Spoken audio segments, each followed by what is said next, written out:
ബഹുമാന്യ ശ്രോതാക്കളെ, നിങ്ങൾക്കേവർക്കും ക്രിസ്തുയേശുവിൽ ഒരിക്കൽ കൂടി എന്റെ സ്നേഹവന്ദനം. ഇന്ന് സന്ധ്യാസമയത്ത് വളരെ പ്രസക്തമായ ഒരു വിഷയമാണ് ചുരുങ്ങിയ നിമിഷങ്ങളിൽ നിങ്ങളുടെ മുമ്പാകെ പറയുവാൻ ദൈവസ്ഥയിൽ ഞാൻ ആഗ്രഹിക്കുന്നു. ഇന്ന് എന്റെ ഫേസ്ബുക്ക് സ്നേഹിതരിൽ ഒരാളായ ഒരു ഡോക്ടർ,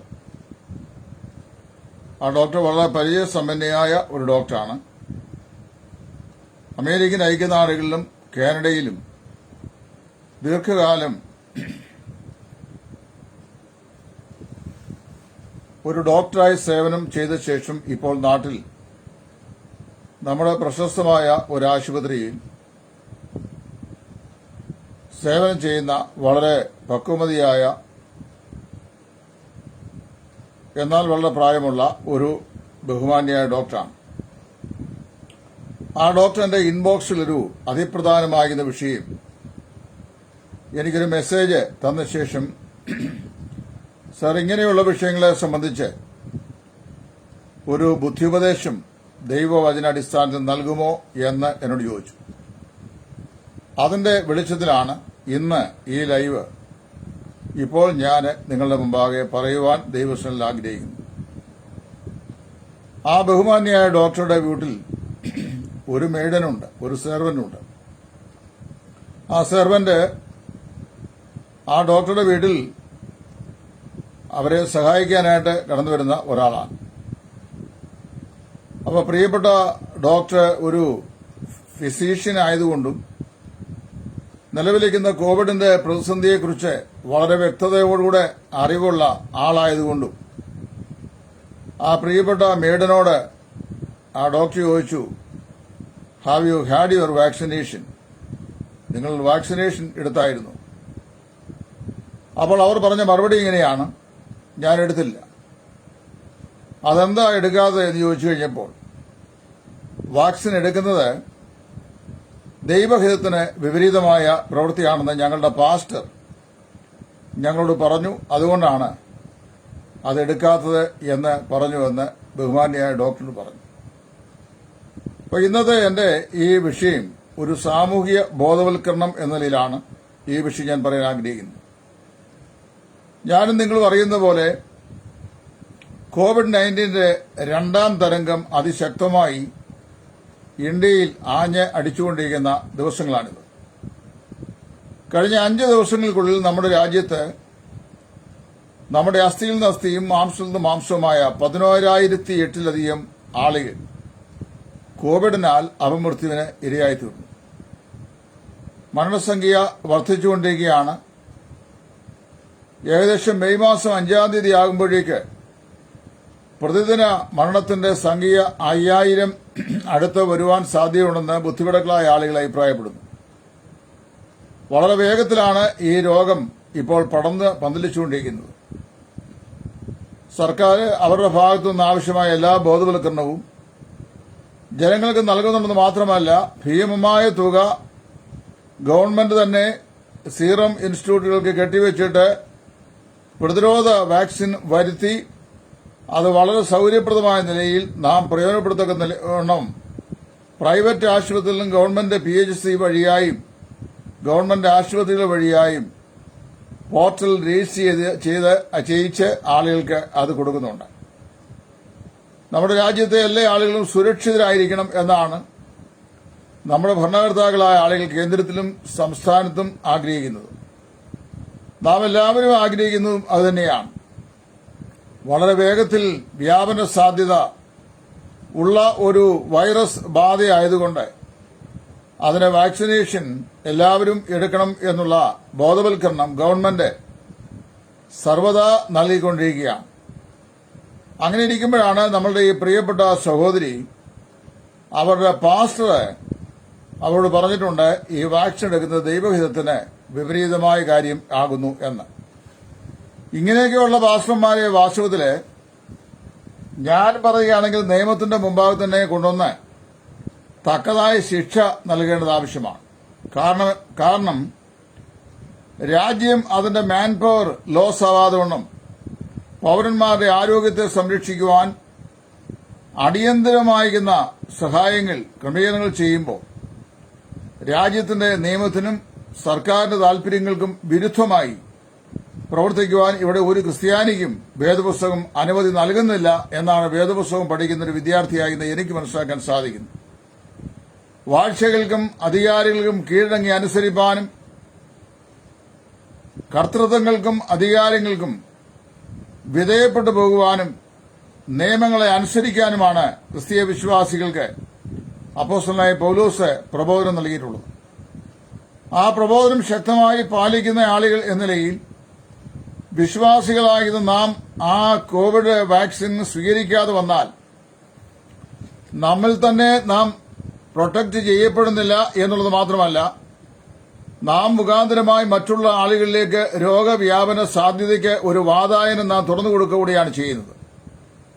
അങ്ങനെയുള്ള സന്ദർഭങ്ങളിലാണ് ഇങ്ങനെയുള്ള വിഷയങ്ങളിൽ ഈ പാസ്റ്റർമാരും മറ്റും വാക്സിൻ എടുക്കുന്നത് ദൈവത്തിന്റെ ഹിതത്തിന് വിപരീതമായ പ്രവൃത്തിയാകിയാൽ ചെയ്യാൻ പാടില്ല എന്ന് വിശ്വാസികൾ ചിലരോട് പറയുന്നു എന്ന് പറഞ്ഞത്. ഈ ബഹുമാന്യയായ ഡോക്ടറോട് പറഞ്ഞു, ഇങ്ങനെയുള്ള കാര്യങ്ങളിൽ ബോധവൽക്കരണ ബുദ്ധിപദേശം നൽകുവാൻ ഈ ലൈവിൽ കൂടി കഴിഞ്ഞതെങ്കിൽ നന്നായിരുന്നു എന്ന് പറഞ്ഞു. അതുകൊണ്ട് തന്നെ ഞാൻ പറയട്ടെ, നമ്മുടെ കർത്താവായ യേശു ഈ ഭൂമിയിലായിരുന്നു പറഞ്ഞത് രോഗികൾക്കല്ലാതെ വൈദ്യനെ കൊണ്ട് ആവശ്യമില്ലല്ലോ എന്നാണ്. അതിന്റെ അർത്ഥം രോഗികൾക്ക് വൈദ്യൻ അനിവാര്യമാണെന്നാണ്. യിരെമ്യാ പ്രവാചകന്റെ പുസ്തകം 8-ാം അധ്യായവും 9-ാം അധ്യായവും നമ്മൾ പഠിക്കുമ്പോൾ യിരെമ്യാ പ്രവാചകൻ അവിടെ ഇസ്രായേലിനെ സംബന്ധിച്ച് വിലപിക്കുന്ന ഒരു പ്രലാപഗാനം രേഖപ്പെടുത്തിയിട്ടുണ്ട്. ഗിലെയാദിൽ വൈദ്യനില്ലയോ, ഗിലെയാദിൽ സുഗന്ധതൈലമില്ലയോ, എന്റെ ജനത്തിന്റെ പുത്രിക്ക് രോഗശമനം വരാതിരിക്കുന്നത് എന്ത്?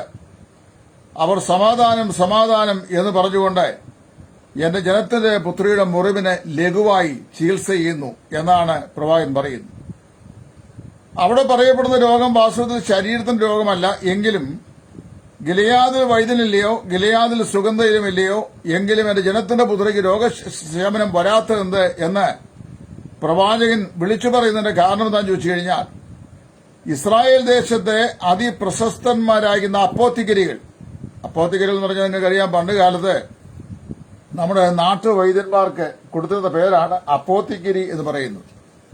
എന്റെ ബാല്യകാലത്തൊക്കെ ഞാൻ കേട്ടിട്ടുണ്ട്. ഞങ്ങളുടെ അടുത്ത പത്തനംതിട്ട ഒരു വൈദ്യനുണ്ടായിരുന്നു, ഒരു ഡോക്ടറാണ്, ഒരു അലോപ്പതി ഡോക്ടറാണ്. അദ്ദേഹത്തിന്റെ അടുക്കൽ പോകുന്നതിന്റെ പ്രായമുള്ള ആൾ പറഞ്ഞ അപ്പോത്തിക്കരിയെ കണ്ടൊരു സൂചി വെച്ചാൽ ഈ പനി അങ്ങ് മാറുമെന്നാണ്. എന്ന് പറഞ്ഞാൽ ഒരു ഇഞ്ചക്ഷൻ എടുത്താൽ മാറുമെന്ന് അന്നത്തെ കാലത്ത് ആളുകൾക്ക് ഉള്ള പരിമിതമായ അറിവുകൊണ്ട് വിദ്യാഭ്യാസം കൊണ്ട് അവർ പ്രതികരിക്കുന്നത്. അപ്പോത്തിക്കരികൾ എന്ന് പറഞ്ഞു കഴിഞ്ഞാൽ അത്യാവശ്യമായി കത്തികൊണ്ട് ശസ്ത്രക്രിയ ചെയ്യാൻ കഴിയുന്നവരും നാട്ടുവൈദ്യം രോഗത്തിന് എതിരെ നിർദ്ദേശിക്കുന്നതുമായിട്ടുള്ള ആളുകളാണ്. ഇസ്രായേൽ ദേശത്തെ അത്തരം അപ്പോത്തിക്കരികൾ, അതായത് നാട്ടുവൈദ്യന്മാര് ചികിത്സാർത്ഥം തിങ്ങിപ്പാർത്തിരുന്ന ഒരു പട്ടണമാണ് ഗിലെയാദ് എന്ന് പറയുന്നത്.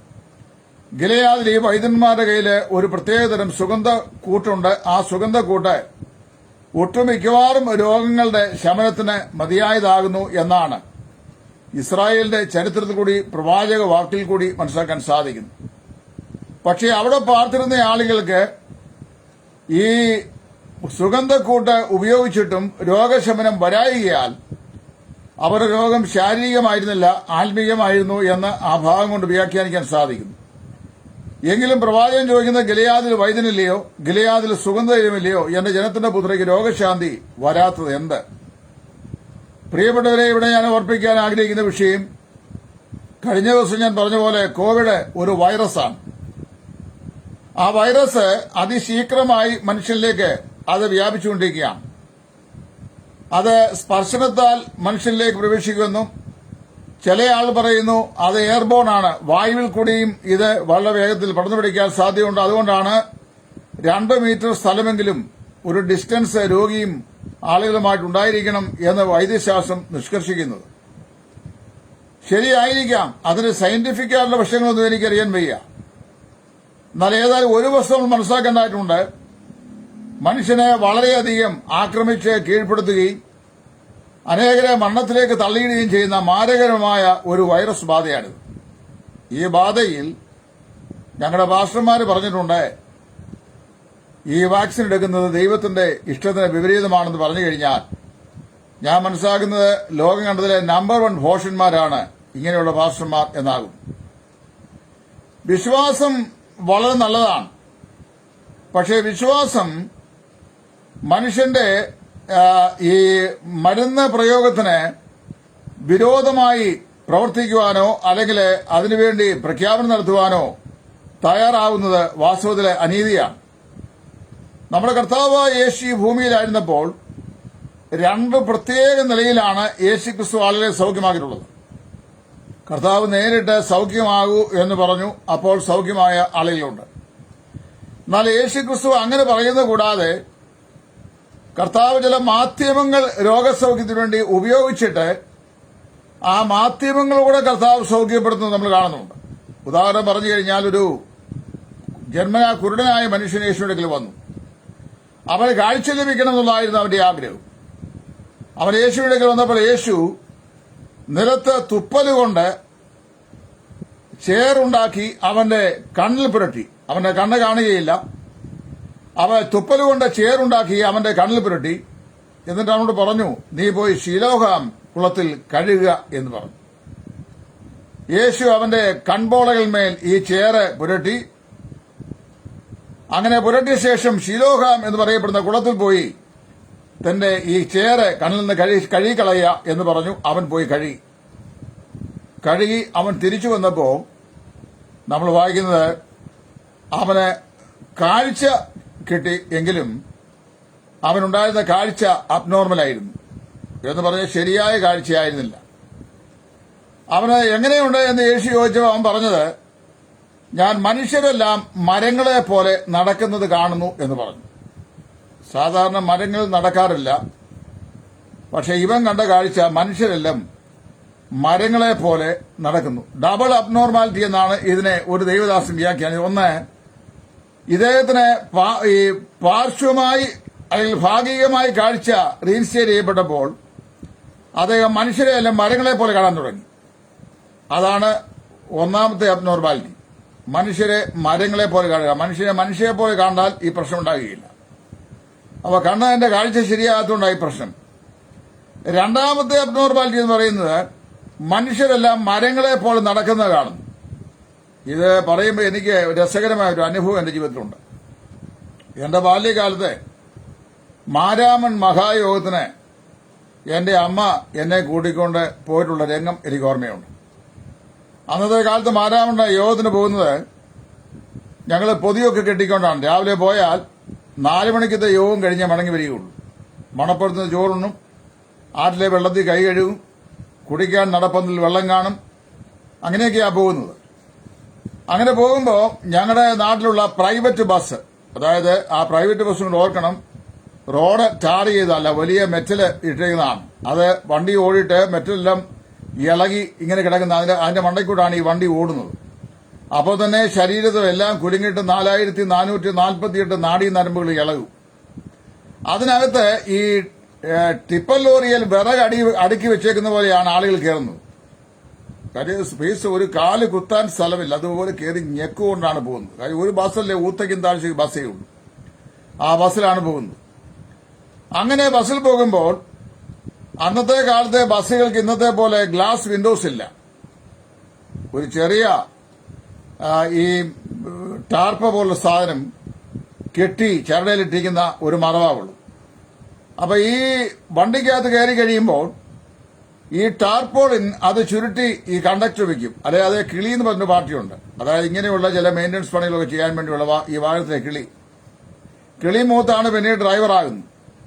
അപ്പൊ ഈ കിളി ഇത് ചുരുട്ടി വെക്കും. അപ്പൊ ഡ്രൈവറെ ബസ്സിന് കയറുമ്പോൾ ഞങ്ങൾക്കൊരു ഹരമാണ്, കൊച്ചു പിള്ളേരല്ലേ. അന്നത്തെ കാലത്ത് അധികം ബസ് യാത്ര ചെയ്യാറുമില്ല. ഇതുപോലെ അപൂർവ രംഗങ്ങളിൽ ആ ബസ്സിൽ കയറുന്നു. അങ്ങനെ ബസ്സിൽ കയറി ഈ ബസ് ഡ്രൈവർ ഓടിക്കുമ്പോൾ തല വെളിയിലോട്ട് ഇട്ട് ഇങ്ങനെ നോക്കുമ്പോൾ റോഡിന്റെ ഇരു സൈഡിൽ നിൽക്കുന്ന വൃക്ഷങ്ങൾ ഓടുന്നതായിട്ട് ഞങ്ങൾക്ക് അനുഭവപ്പെടും. ചെറുപ്പകാലത്ത് സംഭവിച്ച കാര്യമാണ് പറഞ്ഞത്. അപ്പൊ മരങ്ങളെല്ലാം ഓടുന്നതായിട്ട് തോന്നും. വാസ്തവത്തിൽ മരങ്ങൾ ഓടുന്നില്ല, ബസ്സാണ് ഓടുന്നത്. പക്ഷേ തോന്നല് മരങ്ങൾ ഓടുന്നതായിട്ടാണ്. അതുപോലാണ് യേശു ശിലോഹാം കുളത്തിൽ കഴിയിച്ച ഈ കണ്ണുപൊട്ടന് മനുഷ്യരെല്ലാം മരങ്ങളെ പോലെ ഓടുന്നത് കാണുന്നു എന്ന് പറഞ്ഞു. യേശുവിന് മനസ്സിലായി ഇവന്റെ കഴികൾ ശരിയായില്ല. പോയി ഒന്നുകൂടെ കഴുകാൻ പറഞ്ഞു. ഒന്നും കൂടെ കഴുകി വന്നു കഴിഞ്ഞപ്പോൾ അവന്റെ കാഴ്ച ഓക്കെയായി. മനുഷ്യരെ പോലെ കാണാൻ കഴിഞ്ഞു. മനുഷ്യരെ മരങ്ങളെ പോലെ കാണാതെ ഇരിക്കാൻ കഴിഞ്ഞു. അപ്പോൾ ഇവിടെ യേശു അവനെ സൗഖ്യമാക്കുന്നതിന് ചേറ് കുഴച്ച് അവന്റെ കണ്ണിൽ പുരട്ടി അവനെ വെള്ളത്തിൽ കഴുകിച്ചു.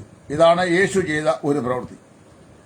അപ്പോൾ തന്നെ അതേസമയത്ത് തന്നെ 12 സംവത്സരമായി രക്തസ്രാവക്കാരിയായി വൈദ്യന്മാരാൽ ഏറിയതൊക്കെയും അവിടെ ചെലവഴിച്ചിട്ടും സൗഖ്യം ലഭിക്കായിരുന്ന ഒരു സ്ത്രീയെ വിശ്വാസത്താൽ യേശുവിന്റെ വസ്ത്രത്തിന്റെ തൊങ്ങൽ തൊട്ടിട്ട് അവൾക്ക് യേശുവിൽ നിന്ന് ശക്തി പുറപ്പെട്ടു. അവൾക്ക് തൽക്ഷണം സൗഖ്യം ലഭിച്ചു എന്നാണ് വായിക്കുന്നത്. വരണ്ട കൈയുള്ള മനുഷ്യനുള്ള കർത്താവ് നിന്റെ കൈ കൊണ്ട് നീട്ടുക എന്ന് പറഞ്ഞപ്പോൾ അവന്റെ കൈ നിവർന്നു, അവൻ സൗഖ്യമായി. അങ്ങനെയും കർത്താവ് ചെയ്തിട്ടുണ്ട്. അപ്പോസ്തലന്മാരായ ആളുകളും അങ്ങനെയൊക്കെ ചെയ്തിട്ടുണ്ട്. അതായത് മാധ്യമങ്ങൾ ഉപയോഗിക്കുകയും അല്ലാതെ കൽപ്പിക്കുകയും ചെയ്തിട്ടുണ്ട്. ഇത് കർത്താവ് തന്നെ ചെയ്ത് കാണിച്ചതും അപ്പോസ്തലന്മാരെ മാതൃകയാക്കി തന്നതുമായ കാര്യമാണ്. അപ്പോസ്തല കാലത്ത് സംഭവിച്ച കാര്യങ്ങളാണ്. വിശ്വാസം ഒരു വരമായി വിശ്വസിക്കുന്ന ചിലർക്കൊക്കെ ഉണ്ട്, എല്ലാവർക്കും ഇല്ല. എല്ലാവർക്കും എല്ലാ വരവും ഇല്ലല്ലോ. ചിലർക്ക് വിശ്വാസവരമുണ്ട്. രോഗസൗഖ്യത്തിനായി മരുന്ന് വേണ്ട എന്ന് തീരുമാനിച്ച അപൂർവം ചില ആളുകൾക്ക് രോഗസൗഖ്യം ലഭിച്ച കഥകൾ ഞാനും വായിച്ചിട്ടുണ്ട്. പക്ഷെ അതൊരു ജനറൽ പ്രിൻസിപ്പിളായിട്ട് അംഗീകരിക്കാൻ വിശുദ്ധ വേദപുസ്തകം നമ്മെ അനുവദിക്കുന്നില്ല. വേദപുസ്തകത്തിൽ യേശുക്രിസ്തു പറഞ്ഞത് രോഗികൾക്കത്രേ വൈദ്യനെ കൊണ്ട് ആവശ്യമുള്ളത് എന്നാണ്. രോഗമുണ്ടോ വൈദ്യനെ ആവശ്യമുണ്ടെന്ന് അതിന്റെ അർത്ഥം. പക്ഷെ ഇവിടെ നമ്മുടെ സഹോദരി പറയുന്നത്, ഞങ്ങളുടെ പാസ്റ്റർ പറഞ്ഞിട്ടുണ്ട്, മരുന്ന് വാക്സിൻ എടുക്കുന്നത് ദൈവത്തിന്റെ ഇഷ്ടത്തിന് വിപരീതമാണ്. ഇതെന്തൊരു മണ്ടത്തരമാ! അതാത് കാലത്ത് മനുഷ്യന്റെ ഭൗതിക ശക്തി വളർച്ച പ്രാപിക്കുന്ന അനുസരിച്ച് അവനുണ്ടാകുന്ന പ്രായോഗിക പ്രശ്നങ്ങൾക്ക് പരിഹാരം കൂടെ കണ്ടെത്താൻ മനുഷ്യനെ ദൈവം അനുവദിക്കാറുണ്ട്. അതുകൊണ്ടാണ് നമ്മുടെ ഇവിടുത്തെ ബുദ്ധിപരകളായ ഈ മെഡിക്കൽ വിദഗ്ധരായ ആളുകൾ നമ്മുടെ സീറം ഇൻസ്റ്റിറ്റ്യൂട്ടിലും മറ്റും ഈ കോവിഡ് വൈറസിനെ പ്രതിരോധിക്കാൻ കഴിയുന്ന വാക്സിൻ ഡെവലപ്പ് ചെയ്യുവാൻ ഇടയായിത്തീർന്നു. എല്ലാ കാലത്തുമല്ലേ വസൂരിയുടെയും ആന്ത്രാക്സിന്റെയും പ്ലേഗിന്റെയും സ്പാനിഷ് ഫ്ലൂവിന്റെയും മീസിൽസിന്റെയും ക്ഷയരോഗത്തിന്റെയും ഒക്കെ മെഡിസിനുകൾ, വാക്സിനുകള് ശാസ്ത്രലോകം വികസിപ്പിച്ചെടുത്തത് ഇങ്ങനെയുള്ള സാഹചര്യങ്ങളാണ്. അപ്പൊ ഇവിടെ പറയുന്നത് എല്ലാ ഭാഷമാരും അല്ലെ ഏതോ ബുദ്ധികെട്ട ഭാഷമാര് പറഞ്ഞായിരിക്കാം. അത് വാസ്തവത്തില് ഒരു മത്സര ചിന്താഗതിയാണ്. വിശുദ്ധ വേദപുസ്തകം പറയുന്നത് ഇങ്ങനെയാണ്: മത്സരം ആഭിചാര ദോഷം പോലെയും ശാഠ്യം മിഥ്യാപൂജ പോലെയുമാകുന്നു. മത്സരം ആരോടൊക്കെയുള്ള മത്സരം? ഒന്ന്, ദൈവത്തോടുള്ള മത്സരം. 2, നിയമജ്ഞന്മാരുള്ള മത്സരം, നിയമ സംവിധാനത്തോടും ഭരണകർത്താക്കന്മാരോടുള്ള മത്സരം. 3, നമ്മളോട് തന്നെയുള്ള മത്സരം. മത്സരികൾ വരണ്ട ദേശത്ത് പാർക്കുമെന്നും സങ്കീർത്തന പുസ്തകങ്ങൾ വായിക്കുന്നുണ്ട്. അപ്പോൾ ഇവിടുത്തെ പ്രതിസന്ധിയിൽ വളരെ തീവ്രമായ നിലയിൽ വ്യാപിച്ചുകൊണ്ടിരിക്കുന്ന ഈ കോവിഡ് വൈറസിന് തടയണയിടാൻ ഗവൺമെന്റും മെഡിക്കൽ വിദഗ്ധന്മാരും നിർദ്ദേശിക്കുന്ന 3 നിർദ്ദേശങ്ങളാണ്. 1, സോഷ്യൽ ഡിസ്റ്റൻസിംഗ്, സാമൂഹികമാകുന്ന അകലം പാലിക്കുക. 2 മീറ്ററെങ്കിലും കുറഞ്ഞത് മറ്റുള്ളവരിൽ നിന്ന് അകന്ന് നിൽക്കുക. 2, കൈകളും അതുപോലെ തന്നെ ശരീരഭാഗങ്ങളും അത് സാനിറ്റൈസ് ചെയ്യുക. സാനിറ്റൈസർ കൊണ്ട് കൈകള് സാനിറ്റൈസ് ചെയ്യുക, വസ്ത്രങ്ങൾ സാനിറ്റൈസ് ചെയ്യുക. 3ാമത്തെ നിർദ്ദേശമാണ് വളരെ കർക്കശമായി മാസ്ക് ധരിക്കുക. ഇങ്ങനെ 3 നിർദ്ദേശങ്ങളായി ഇവിടുത്തെ വൈദ്യ വിദഗ്ധന്മാർ നമുക്ക് നൽകിയിട്ടുള്ളത്. ഞങ്ങളുടെ ഭാഷ പറഞ്ഞിട്ടുണ്ട്, മാസ്ക് ധരിച്ചാൽ അത് ദൈവത്തിന് ഇഷ്ടമല്ല. പിന്നെ അതുപോലെ തന്നെ സാനിറ്റൈസർ ഉപയോഗിച്ചു കഴിഞ്ഞാൽ അത് ദൈവഹിതത്തിന് വിപരീതമാണ്. വാക്സിൻ എടുത്തു കഴിഞ്ഞാൽ ദൈവത്തിന് ആ കാര്യം പ്രസാദകമല്ല എന്ന് ആരെങ്കിലും പറഞ്ഞു കഴിഞ്ഞാൽ അതിനെ ഭോഷത്വത്തിന്റെ ഉപദേശം എന്നേ പറയാൻ കഴിയുള്ളൂ, മിഥ്യാവാദത്തിന്റെ ഉപദേശം. അവർ ദൈവത്തെ അനുസരിക്കുകയല്ല, ദൈവത്തോട് മത്സരിക്കുകയാണ് ചെയ്യുന്നത്. ചില സഭാവിഭാഗങ്ങൾ, ഇവിടെ ഞാൻ അവരുടെ പേരൊന്നും പറയാൻ ആഗ്രഹിക്കുന്നില്ല, ചില സഭാവിഭാഗങ്ങൾ മനഃപൂർവ്വമായി വൈദ്യ രീതി നിഷേധിക്കുന്ന സഭകളുണ്ട്. അങ്ങനെ മഞ്ഞപ്പിത്തം വന്ന ആളുകൾക്ക് മരുന്ന് നിഷേധിച്ച് മഞ്ഞപ്പിത്ത രോഗികൾ മരിച്ച കേസുകൾ നമുക്കറിയാം. ക്യാൻസർ രോഗം വന്നാൽ ക്യാൻസറിന് ട്രീറ്റ്മെന്റ് വേണ്ട എന്ന് പറഞ്ഞ് മരുന്ന് നിഷേധിച്ചിട്ട് പേഷ്യൻസ് മരിച്ചുപോയ കേസ് നമുക്കറിയാം. മലമ്പനി, വസൂരി മുതലായ വിഷയങ്ങൾക്ക് മരുന്ന് നിരാകരിച്ചിട്ട് മരിച്ചുപോയ ആൾ നമുക്കറിയാം. ഇതിനെ മത്സരം എന്നാ പറയുന്നത്. ഞാൻ കഴിഞ്ഞ രാത്രി ഓർമ്മിച്ച പോലെ മനുഷ്യ ശരീരം ഒരു ജൈവ രാസപിണ്ഡമാണ്. അതായത് ജൈവ രാസപിണ്ഡമായ വസ്തു ജൈവികമായി ദൈവം സൃഷ്ടിച്ചതാണ്. അതായത് ഭൂമിയിലെ മണ്ണുകൊണ്ട് സൃഷ്ടിച്ചതാണ്. മണ്ണിനുള്ള എല്ലാ ബലഹീനതകളും മൺനിർമ്മിതമായി ശരീരത്തിലുണ്ട്. അതുകൊണ്ടാണ് ബാക്ടീരിയോ വൈറസോ ഒക്കെ ശരീരത്തിൽ പ്രവേശിക്കുകയും ശരീരം രോഗബാധിതമായി തീരുകയും ചെയ്യുന്നത്. എന്നാൽ പുരാതന കാലം മുതലേ ശരീരത്തെ രോഗം ബാധിച്ചാൽ രോഗത്തെ പ്രതിരോധിക്കുവാൻ അതാത് കാലത്തിന്റെ ഭൗതിക വികസനമനുസരിച്ച് ദൈവം മനുഷ്യബുദ്ധിയെ വികസിപ്പിക്കുകയും മനുഷ്യന് അതിനുള്ള റെമഡിയൽ ആക്ഷൻസ് കണ്ടുപിടിക്കുവാൻ ദൈവം ബുദ്ധി നൽകുകയും ചെയ്തിട്ടുണ്ട്. പ്രാചീന കാലത്തെ ഈജിപ്തിലെ ആളുകൾ വൈദ്യശാസ്ത്രത്തിൽ അടിയുറച്ച് വിശ്വസിച്ചവരും വൈദ്യം രോഗികളുടെ മേൽ ശക്തമായ നിലയിൽ പ്രായോഗികതയിൽ ആക്കി തീർക്കുന്നവരുമായിട്ടുള്ള ആളുകളായിരുന്നു. നമ്മുടെ പുരാതന ഭാരതത്തിന്റെ ചരിത്രം പഠിച്ചു കഴിഞ്ഞാൽ ആർഷ്യ ഭാരതത്തിലെ ഇവിടുത്തെ ഈ ആയുർവേദം എന്ന് പറയുന്നത് ലോകത്തിലെ മറ്റെല്ലാ രാഷ്ട്രങ്ങളിലുമുള്ള ചികിത്സാ സമ്പ്രദായങ്ങളെക്കാൾ അതിപുരാതനമാണ്. ഇന്നത്തെ ആയുർവേദത്തെക്കാളൊക്കെ വളരെയധികം പ്രയോജനപ്രദമായിരുന്നു അന്നത്തെ നാട്ടുവൈദ്യന്മാർ. ചില മെഡിസിനൊക്കെ തന്നു കഴിഞ്ഞാൽ രോഗങ്ങൾക്ക് ശമനമുണ്ടാകും.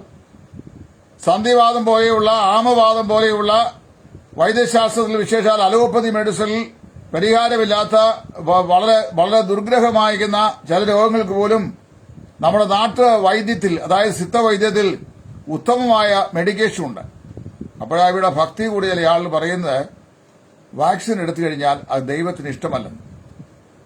ഞാനൊരു പരമസത്യം നിങ്ങൾ പറയാം, ഇതിനെ അഹന്ത അല്ലെങ്കിൽ മത്സരം എന്നാണ് പറയേണ്ടത്. ദൈവത്തോടും ദൈവവ്യവസ്ഥയോടും മത്സരിക്കുക.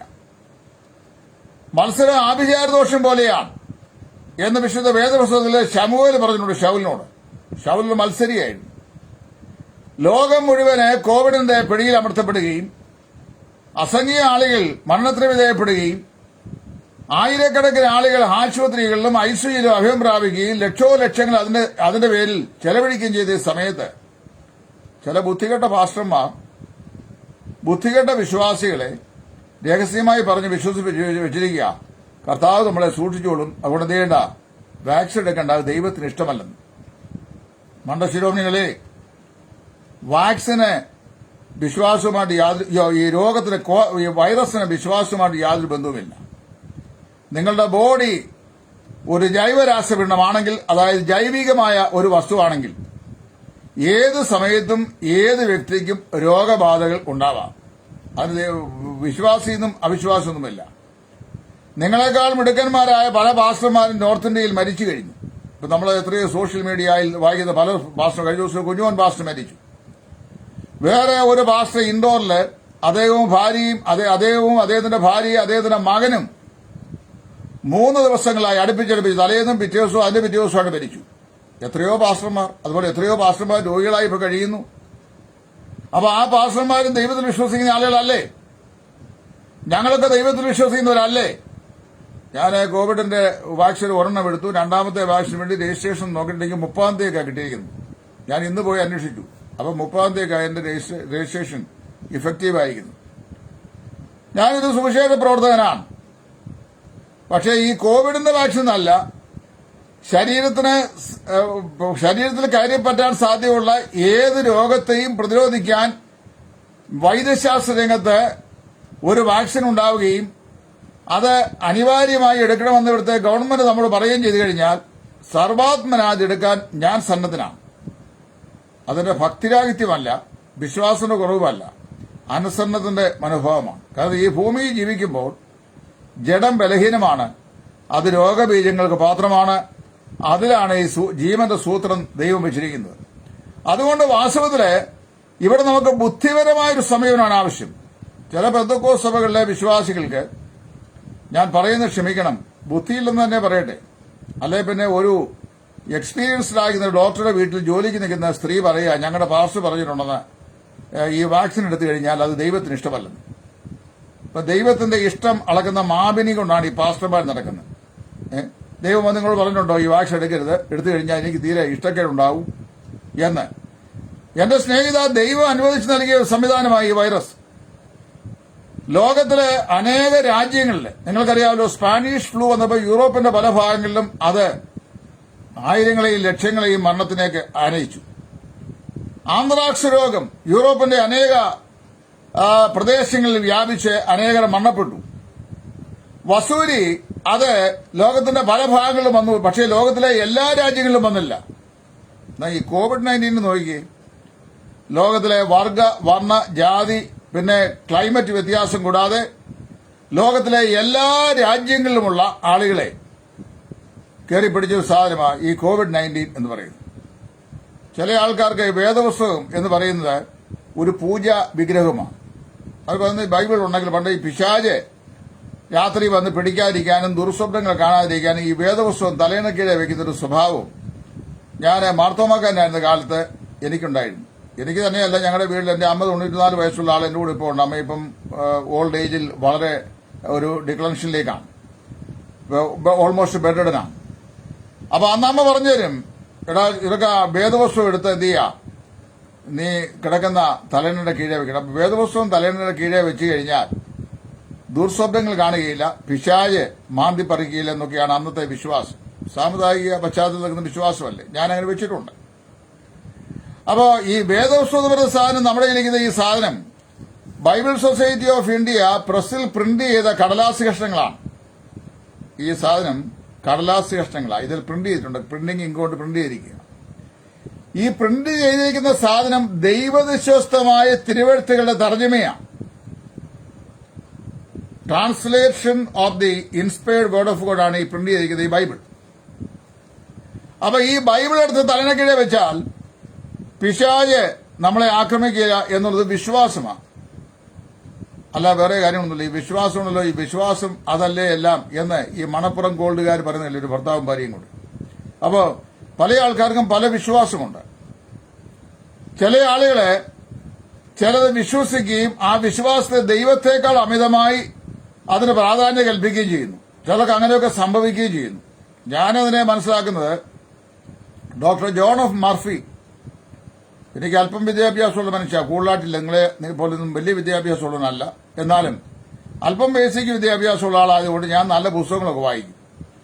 അപ്പോൾ ഡോക്ടർ ജോൺ ഓഫ് മർഫി എന്ന് പറയുന്ന പ്രശസ്തനായത് ഒരു ഇംഗ്ലീഷുകാരൻ ഡോക്ടർ എഴുതിയിട്ടുള്ള the power of your subconscious mind എന്ന് പറഞ്ഞ പുസ്തകമുണ്ട്. പേഴ്സണാലിറ്റി ഡെവലപ്മെന്റ് ഏറ്റവും ബെസ്റ്റ് ബുക്കാണ്. മില്യൺസ് ഓഫ് കോപ്പീസ് തന്നെ വിറ്റഴിച്ചിട്ടുണ്ട്. ഞാനും ഒരെണ്ണം വാങ്ങി 10-20 വർഷമായി എന്റെ ലൈബ്രറിയിലുണ്ട്, ഞാനിത് വായിക്കാറുണ്ട്. അപ്പൊ ഈ ഡോക്ടർ ജോൺ ഓഫ് മർഫി അദ്ദേഹത്തിന്റെ power of your subconscious mind എന്ന് പറയുന്ന വിസ്തൃതമായ ഗ്രന്ഥത്തിൽ അദ്ദേഹം പറയുന്നത് ഇങ്ങനെയാണ്. അതായത് നിങ്ങളുടെ മനസ്സിന്റെ മണ്ഡലത്തിന് 3 ഭാഗങ്ങളാണുള്ളത്. അത് സൈക്കോളജിസ്റ്റുകളും പറയുന്നുണ്ട്. സൈക്കോ അനാലിറ്റിക്സിൽ ഏർപ്പെട്ടിരിക്കുന്ന സൈക്കോളജിസ്റ്റ് വിദഗ്ധന്മാരായ ആൾക്കാർ പറയുന്ന കാര്യം ഞാനിപ്പോൾ പറയുമ്പോൾ ബേസിക് സൈക്കോളജി ഒക്കെ വായിച്ചാൽ ഇപ്പോൾ ഞാൻ ഈ പറയുന്ന കാര്യങ്ങൾക്ക് അറിയാൻ കഴിയും. ഞാൻ തിരിഞ്ഞു കടിക്കാത്ത ഏത് സാധനവും വായിക്കുന്നയാളാണ്. എന്ത് കിട്ടിയാലും വായിക്കും. എനിക്ക് ഇഷ്ടമുള്ളത് മാത്രമേ സ്വീകരിക്കുള്ളൂ മാത്രമേ ഉള്ളൂ. അപ്പോൾ ഞാൻ ഈ ബേസിക് സൈക്കോളജിയും വായിച്ചിട്ടുണ്ട്. ജോൺ ഓഫ് മർഫിയുടെ power of your subconscious mind ഒരു 20-ലധികം പ്രാവശ്യം വായിച്ചിട്ടുണ്ട്. ഇപ്പം മിക്കവാറും ആ പുസ്തകം കാണാപ്പാടില്ല. അപ്പൊ അതിനകത്ത് അദ്ദേഹം പറയുന്നത് നമ്മുടെ മനസ്സിന് 3 മണ്ഡലങ്ങളാണുള്ളത്. 1 conscious realm, 2 subconscious realm, 3 unconscious realm. Conscious, subconscious, unconscious. Conscious റിലമാണ് വാസ്തവത്തിൽ നമ്മുടെ ആക്ടിവേറ്റിംഗ് ആയിട്ടുള്ള മണ്ഡലം. എല്ലാ കാര്യങ്ങളും നമ്മൾ സ്വഭാവത്തോടെ അറിയുകയും മനസ്സിലാക്കുകയും ചെയ്യുകയും ചെയ്യുന്ന ഈ കോൺഷ്യസ് റിലത്തിലൂടെയാണ്. അപ്പൊ കോൺഷ്യസ് ആയിരിക്കുന്ന സമയത്ത് നമ്മൾ ചെയ്യുന്നതെല്ലാം നമ്മൾ അറിഞ്ഞുകൊണ്ടാണ് ചെയ്യുന്നത്. എന്നാൽ ഞാനിപ്പോ ഇവിടുന്നോട് ലൈവ് മെസ്സേജ് ചെയ്യുന്നു. ലൈവ് മെസ്സേജ് ചെയ്യുമ്പോൾ എന്റെ കോൺഷ്യസ് മൈൻഡാണ് ഇവിടെ ആക്ടിവേറ്റ് ആയിരിക്കുന്നത്. അപ്പൊ തന്നെ ഞാൻ താമസിക്കുന്ന റോഡ് സൈഡിലായതുകൊണ്ട് ഈ റോഡിന്റെ സൈഡിൽ കൂടി ഒരു വാഹനം ഇപ്പോൾ കടന്നു പോകുന്നു. അതിന്റെ ശബ്ദം എനിക്ക് കേൾക്കാം, നിങ്ങൾക്ക് കേൾക്കാൻ വയ്യ, എനിക്കത് കേൾക്കാം. അപ്പൊ ഞാൻ ആ കേട്ട കാര്യം കോൺഷ്യസ് മൈൻഡിൽ ഞാൻ നിങ്ങളോട് അഡ്രസ് ചെയ്യുമ്പോൾ ഏകാഗ്രതയോടെ ഞാൻ എന്റെ ഈ അവതരിപ്പിക്കുന്ന വിഷയം നിങ്ങളുടെ മുമ്പാകെ പറഞ്ഞുകൊണ്ടിരിക്കുകയാണ്. അപ്പോൾ തന്നെ എന്റെ സബ് കോൺഷ്യസ് മൈൻഡിലേക്ക് ഈ റോഡിൽ കൂടെ പോകുന്ന വാഹനത്തിന്റെ ശബ്ദം വന്ന് അത് അവിടെ ഫീഡ് ചെയ്തു. അൺകോൺഷ്യസ് മൈൻഡിലേക്ക് കുറെ ഡേറ്റകൾ ട്രാൻസ്ഫർ ചെയ്യുകയും ചെയ്തു. 3 സംവിധാനങ്ങളാണ് ഇവിടെ ഉള്ളത്. കോൺഷ്യസ് മൈൻഡ് എന്ന് പറയുന്നത് ഈ ഈ ഒരു മനഃശാസ്ത്രം പറഞ്ഞിരിക്കുന്നത് ഒരു ക്യാമറയുടെ ലെൻസിനോടാണ് ഉപമിച്ചിരിക്കുന്നത്. ഒരു ക്യാമറയുടെ ലെൻസ്, അതാണ് കോൺഷ്യസ് മൈൻഡ്. ആ ലെൻസിലേക്ക് ഏതെല്ലാം പ്രകാശരശ്മികൾ വന്നാലും അത് അതിനകത്ത് ഫീഡ് ചെയ്യുന്ന ഫിലിമിലേക്ക് അത് അബ്സോർബ് ചെയ്യപ്പെടും, റെക്കോർഡ് ചെയ്യപ്പെടും. അപ്പം ഈ കോൺഷ്യസ് മൈൻഡിന്റെ ജോലി എന്ന് പറഞ്ഞാൽ ഒരു ലെൻസിന്റെ ജോലിയാണ്. പ്രകാശത്തെ കൃത്യമായി കടത്തിവിടുക എന്നുള്ളതാണ് ഈ കോൺഷ്യസ് മൈൻഡിന്റെ ജോലി. അങ്ങനെ കടത്തിവിടുന്ന ഈ പ്രകാശത്തെ സ്റ്റോർ ചെയ്ത് സൂക്ഷിക്കുന്ന ജോലിയാണ് സബ് കോൺഷ്യസ് മൈൻഡേത്. അപ്പൊ ഇങ്ങനെയാണ് ഈ ഡോക്ടർ ജോർഡൻ മർഫി വരുന്നത്. അതായത് what ever the things that pass through your conscious mind which is the lens of your subconscious mind. അതായത് നിങ്ങളുടെ കോൺഷ്യസ് മൈൻഡ് എന്ന് പറയുന്നത്, ബോധമനസ്സ് എന്ന് പറയുന്നത് സബ് കോൺഷ്യസ് മൈൻഡിന്റെ മുമ്പാകെ സ്ഥിതി ചെയ്യുന്ന ഒരു ലെൻസാണ്. ആ ലെൻസിൽ കൂടി എന്തെല്ലാം കാര്യങ്ങൾ വരുന്നോ അതെല്ലാം ഫിൽറ്റർ ചെയ്ത് ഈ സബ് കോൺഷ്യസ് മൈൻഡിൽ റെക്കോർഡ് ചെയ്യപ്പെടും. പിന്നീട് സബ് കോൺഷ്യസ് മൈൻഡിൽ ഒരിക്കൽ നമ്മൾ അത് റെക്കോർഡ് ചെയ്ത് കഴിഞ്ഞാൽ ഒരിക്കലും മാഞ്ഞു പോകുകയില്ല. ഈ സബ് കോൺഷ്യസ് മൈൻഡ് ആ വില്ലൻ. മനസ്സിലായോ? നിങ്ങളുടെ ബുദ്ധി കൊണ്ട് അല്ലെങ്കിൽ അറിവ് കൊണ്ട് നിങ്ങൾ അന്ധവിശ്വാസമാകട്ടെ ശരിയായ വിശ്വാസമാകട്ടെ ഒന്ന് നിങ്ങളുടെ സബ് കോൺഷ്യസ് മൈൻഡിലേക്ക് നിങ്ങൾ ഫീഡ് ചെയ്താൽ അത് അവിടെ സ്റ്റോറപ്പാണ്. പിന്നെ അത് എവിടെയും പോവുകയില്ല. അതുകൊണ്ട് പല ആളുകളും ഇങ്ങനെയൊക്കെ പല അന്ധവിശ്വാസങ്ങൾ വിശ്വസിക്കുന്നത്. പൂച്ച കുറുകെ ചാടിയാൽ അപകടം, അച്ഛനെ രാവിലെ ആദ്യമായി യാത്ര ചെയ്യുമ്പോൾ കണ്ടു കഴിഞ്ഞാൽ മരണം. കാര്യം ശവം കുഴിച്ചിരുന്ന അച്ഛന്മാരല്ലേ. മരണം, വശവൻ പക്ഷി എല്ലാ പക്ഷിക്കും ജലിക്കാം, അത് ജലിച്ചു കഴിഞ്ഞാൽ കലഹം, പിന്നെ ഇങ്ങനെ ഒരുപാട് അന്ധവിശ്വാസങ്ങളുണ്ട്. വേശ്യയെ ആദ്യമായി ദർശനം കണ്ടു കഴിഞ്ഞാൽ അന്ന് അനുഗ്രഹം. ഇങ്ങനെ പല അന്ധവിശ്വാസങ്ങളെല്ലാം നമ്മുടെ സബ് കോൺഷ്യസ് മൈൻഡിൽ ഫീൽ ചെയ്തിരിക്കുക. എന്ന് പറഞ്ഞ പോലെ ഇവിടെ ചില പാസ്റ്റർമാര് ചില വിശ്വാസികളെ പറഞ്ഞു വിചരിക്കുകയാണ്, വാക്സിൻ കെടുത്ത് കേട്ടോ, കെടുത്തു കഴിഞ്ഞാൽ അത് ദൈവത്തിന് ഇഷ്ടമല്ല. എന്റെ സ്നേഹിത, ദൈവം അറിഞ്ഞുകൊണ്ടല്ലയോ ഈ കോവിഡ് പ്രതിസന്ധി ഇപ്പോൾ ലോകത്ത് നൽകിയിരിക്കുന്നത്. മനുഷ്യബുദ്ധി ചെയ്യുവാൻ നിരൂപിക്കുന്ന ഒന്നും അവൻ അസാധ്യമാകില്ല എന്ന് ഏദൻ തോട്ടത്തിൽ വെച്ച് തന്നെ പറഞ്ഞ ദൈവം മനുഷ്യന് ജീവന്റെ സൃഷ്ടി ഒഴികെ മറ്റേ സകല കാര്യങ്ങളും സാധ്യതമാകുവാൻ കൊണ്ടും ഭൗതികം നൽകിയിരിക്കുകയാണ്. അതുകൊണ്ട് ആ രോഗം വന്നാൽ ആ രോഗത്തെ പ്രതിരോധിക്കാനുള്ള മരുന്ന് ഉടൻ തന്നെ വൈദ്യശാസ്ത്രം കണ്ടുപിടിക്കാനും അത് വികസിപ്പിക്കാനും കഴിയുന്നത്. അങ്ങനെ ഈ കോവിഡിന്റെ വാക്സിനും ഉണ്ടാക്കിയിട്ട് ഗവൺമെന്റ് പറയുക നിങ്ങൾ കൃത്യമായി ഇത് എടുത്തോണേന്ന്. അപ്പം ചില പാസ്റ്റർമാർ പറയുക, അയ്യോ എടുക്കരുതേ, അത് ദൈവത്തിന് ഇഷ്ടമല്ലെന്ന്. ഇങ്ങനെ പറയുന്ന ആൾക്കാരെ വാസ്തവ ഞാനാ പറഞ്ഞ എന്റെ വിശ്വാസം അനുസരിച്ച് ഞാൻ പറയുകയാണെങ്കിൽ അവരെ നിയമത്തിന് മുമ്പാകെ കൊണ്ടുവരണം.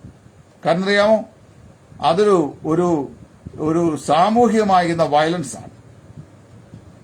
കാരണം എന്താ ചോദിച്ചാൽ തങ്ങൾ തന്നെ എടുക്കുന്നത് മാത്രമല്ല മറ്റുള്ളവർ എടുക്കുന്നതിൽ നിന്ന് അവരെ നിരുത്സാഹപ്പെടുത്തുകയും അങ്ങനെ മറ്റുള്ളവർക്ക് ഈ രോഗബാധ ഉണ്ടാകുവാൻ പ്രോത്സാഹനം നൽകുകയും ചെയ്ത പ്രവൃത്തിയാകിയാൽ അങ്ങനെ പഠിപ്പിക്കുന്നവരെ വാസ്തവത്തിൽ ശിക്ഷിക്കുക ചെയ്യേണ്ടത്. നിയമം കൊണ്ട് ശിക്ഷിക്കണം, അതല്ലേ ചെയ്യേണ്ടത്.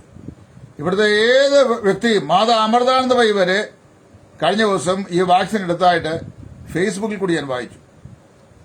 അവരെ വാസ്തവത്തില് ഒരു ദേവീ സങ്കല്പമായിട്ടാണ് ആളുകൾ അവരുടെ ആരാധകരൊക്കെ കാണുന്നത്. എന്റെ വിഷയം അതില്ലാത്തതുകൊണ്ട് ഞാൻ അതിലേക്ക് പ്രവേശിക്കുന്നില്ല. അവരും അതെടുത്തു. ഇവിടുത്തെ മെത്രാപ്പോലിത്തമാരും അച്ഛന്മാരും ഉപദേശിമാരും പാസ്റ്റർമാരും എല്ലാം അതെടുക്കുന്നുണ്ട്. ഒരു കാലഘട്ടത്തിൽ ഇങ്ങനെയുള്ള, അതായത് ദൈവത്തിന് സൗഖ്യം തരാൻ കഴിയും, മരുന്ന് നിശ്ചിതമാണ് എന്നൊക്കെ പറയുന്ന ആളുകൾ രാത്രി വന്ന് Thiruvalla medical mission hospital admit ആളുകളെ എനിക്കറിയാം. 10-16 വർഷം ഞാൻ അവിടെ ശുശ്രൂഷ ചെയ്ത എനിക്കറിയാം, നന്നായിട്ടറിയാം. ദൈവത്തെ പരീക്ഷിക്കരുത്. ദൈവ മനുഷ്യനെ പരീക്ഷിക്കാറുണ്ട്, പക്ഷേ ദൈവത്തെ നാം പരീക്ഷിക്കാൻ പാടില്ല. അങ്ങനെ ദൈവത്തെ പരീക്ഷിച്ചതിന്റെ പേരിൽ മഞ്ഞപ്പിത്തം വന്നിട്ട് മരുന്ന് നിഷേധിച്ച ചില ആളുകൾ മരണപ്പെട്ട സംഭവം എനിക്കറിയാം, നിങ്ങൾക്കും ചിലതൊക്കെ അറിയാമായിരിക്കും.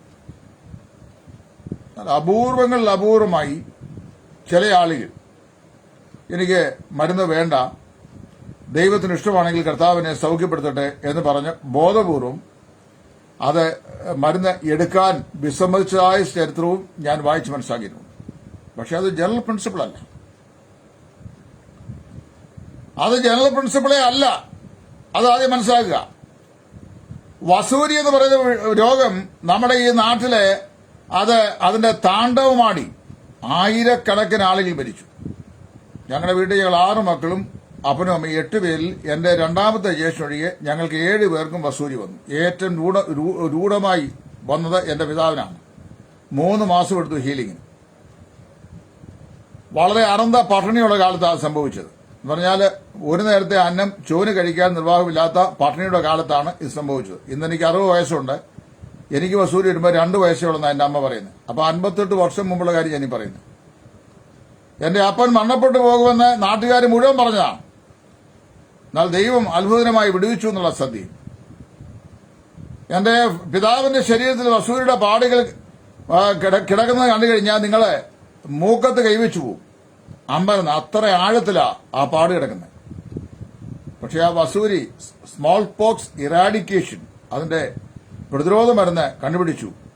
ഇന്ന് വൈദ്യശാസ്ത്രം പറയുന്ന സ്മോൾ പോക്സ് എന്ന് പറയുന്ന ഒരു വൈറസ് നമ്മുടെ രാജ്യത്തുണ്ടെന്ന് ആരെങ്കിലും കാണിച്ചു കൊടുത്താൽ അവർക്ക് വൻതുക പാരിതോഷികം കൊടുക്കാവുന്ന മനുഷ്യന്റെ ബുദ്ധിമണ്ഡലം വികസിച്ചിട്ട് അത് ചെയ്താ. ഇന്ന് വസൂരി ഭൂമിയിൽ ഉണ്ടായിരിക്കുകയും ഏതെങ്കിലും പ്രാർത്ഥനാവീരന്മാരെ ആൾക്കാർ ഞാൻ എടുക്കിയത് ദൈവത്തിന് ഇഷ്ടമല്ല എന്ന് പറഞ്ഞു പോയി അവൻ ചാകുകയുള്ളൂ.